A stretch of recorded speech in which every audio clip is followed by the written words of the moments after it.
उत्तर प्रदेश में मुस्लिम मतदाताओं की स्थिति क्या देखते हैं, मतलब भारतीय जनता पार्टी के बिहाफ पे? मुस्लिम मतदाता भारतीय जनता पार्टी के पक्ष में नहीं है। जो हमारे देशभक्त मुस्लिम रहे उनके साथ पार्टी है, और बाकी जो ऐसे लोग हैं जो नफरत करने वाले उनको वैसे जवाब दिया जाता है। संविधान का जो भी छेड़छाड़ किया वो कांग्रेस ने किया। पूरे उत्तर प्रदेश में मुस्लिम मतदाताओं की स्थिति क्या देखते हैं, मतलब भारतीय जनता पार्टी के बिहाफ पे? मुस्लिम मतदाता भारतीय जनता पार्टी के पक्ष में नहीं रहते। वो क्या विकास कारण हो सकता है इसका? अब उनको क्या, वो विकास का लाभ केवल लेते हैं, लेकिन वो मत में कम रहते हैं। बल्कि उनके देखना चाहिए, अगर गोरखपुर की हम बात करें, मुस्लिम मतदाता हमसे खिलाफ में रहते हैं या उनको लगता है कि वो भाजपा को वोट नहीं करेंगे, वो करते भी नहीं हैं।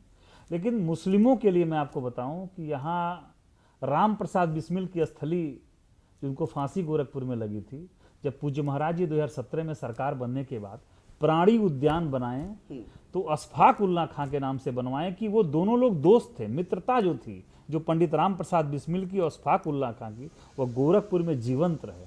इसके लिए महाराज जी ने काम किया और मुस्लिम अशफाक उल्लाह खां के नाम से उसको बनाया। तो कई हमारी सरकार गोरखपुर की कई जगहें ऐसी हैं जिसको नाम बदलने की कोशिश की गई और कई मुस्लिम नाम जो है उसको चेंजेस किए गए। तो इस बिहाफ पे तो ये चीजें भी मुस्लिम जो मतदाता हैं या मुस्लिम सपोर्टर्स हैं या फिर अन्य पार्टियों के सपोर्टर्स हैं, वो इसका जो है नहीं, जो हमारे देशभक्त मुस्लिम रहे उनके साथ पार्टी है, और बाकी जो ऐसे लोग हैं जो नफरत करने वाले उनको वैसे जवाब दिया जाता है। मिल्कीपुर लगभग जीतने की कगार पे है। हाँ, कैसा देख रहे हैं मिल्कीपुर का चुनाव? जो एक कहा जा रहा था कि अयोध्या में प्राण प्रतिष्ठा हुआ और उसके बाद जो है बीजेपी के फेवर में लोकसभा चुनाव का परिणाम नहीं आया। उसमें कांग्रेस और सपा ने एक झूठा, जैसे कोई चीज का झूठ आप बोलते रहे, किसी चीज को आप 10-15 बार झूठ बोल दीजिए, कि जब कई बार झूठ बोलेंगे तो उसको लोग सत्य मान लेते हैं।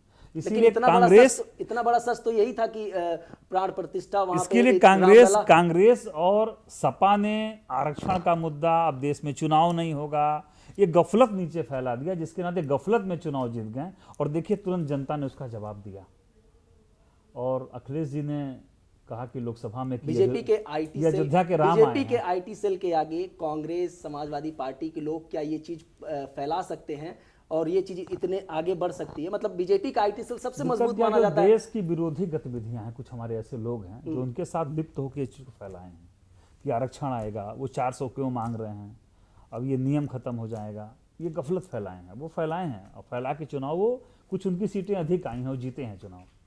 अच्छा, ये जो एक बात चली आ रही थी कि 400 अगर मिल जाएगा तो भारतीय जनता पार्टी संविधान बदल देगी, ऐसा कुछ नहीं है। भारतीय जनता पार्टी 400 पार का, भारतीय जनता पार्टी संविधान के लिए तो भारतीय जनता पार्टी संविधान के साथ काम की।